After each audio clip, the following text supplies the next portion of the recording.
is Maggie. I have POF, and this is my story.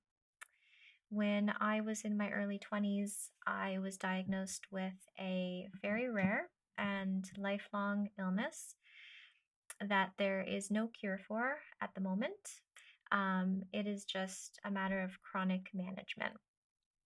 I'm, after 34 years, making a public video and coming forward and sharing my story with everybody, including strangers in other parts of the world, because I know from all of these years dealing with the illness that the only way to feel that there is a solid grasp on the way you live your life and the way you take care of yourself and all of the emotions that come with all of that is by being honest and by being vulnerable and being there for other people and having a support system. I know that when I was first diagnosed and for several years after that, I was a fish floundering out of water. I didn't have any support system. I didn't know how to manage my condition, and I didn't really know where to go next. I didn't know what to do with my life or how to deal with the changes that I had no control over.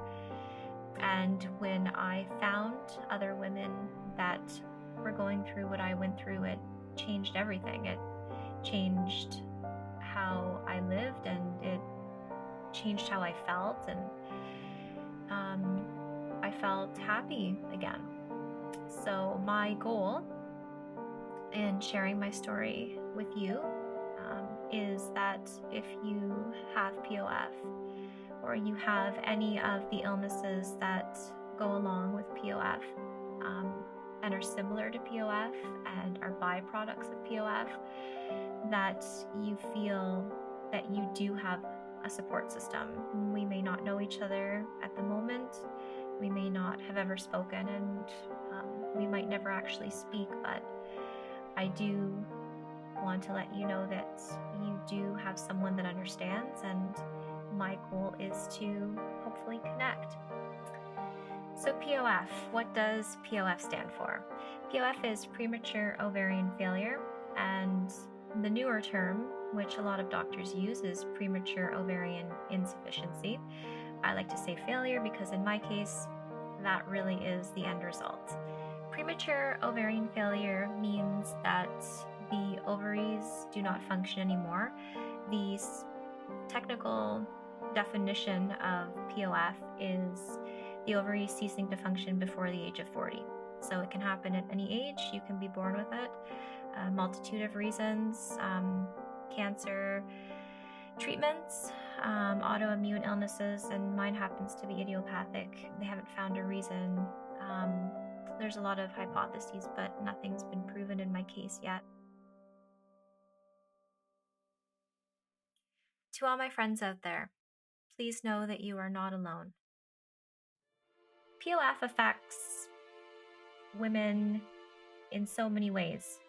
There's the physical aspect of it and what it does to the body, and the illnesses that I'm more at risk for, maybe that you're more at risk for, as well as just symptoms, everyday symptoms that continually and forever will need to be managed. The more significant impact to me when I was younger, and possibly to you as well if you're listening to this and watching this, is really the emotional and mental impact that it has. You're attacked on every level, including how you feel about yourself as a woman and how you feel about yourself as a person and what your role is in this life. So there's so many issues to tackle and so many things to deal with and so many hurdles to jump over. The main issue, I think, is having that support system to deal with those emotional issues. And I feel like without that, it's next to impossible to then deal with the physical symptoms and dealing with those. Feeling good about yourself and feeling confident make everything else a lot easier.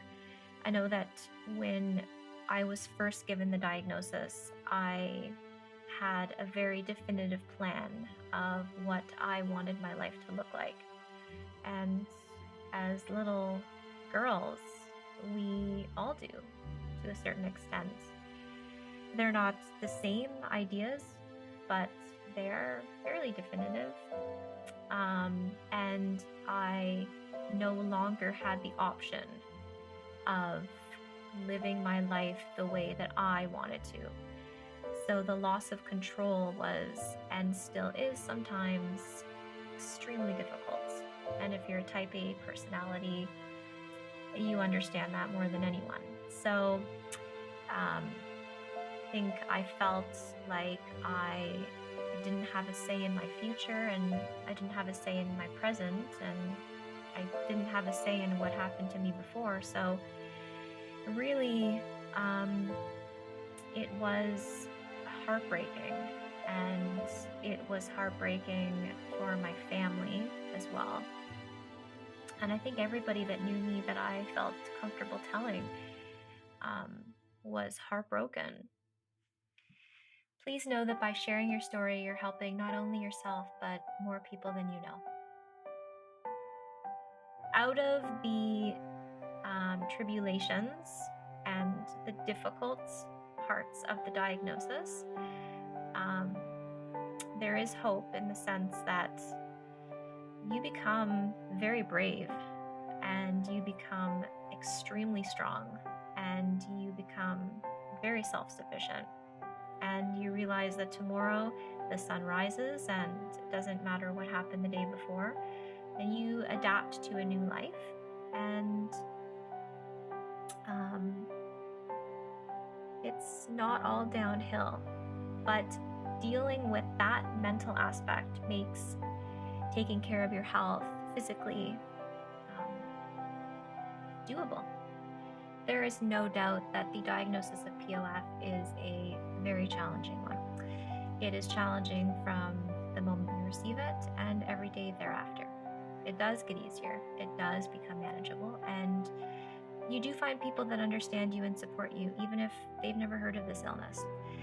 My hope is that if you've been watching this and you found me, then you found some newfound strength, and the strength to know that you can rise above. I would love if you could rise above with me and the other women that are going through this all over the world. So I wish you health and happiness. If I hear from you, we will be able to support each other.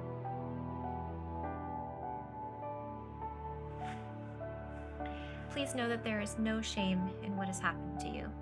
Please join us and let's get the word out.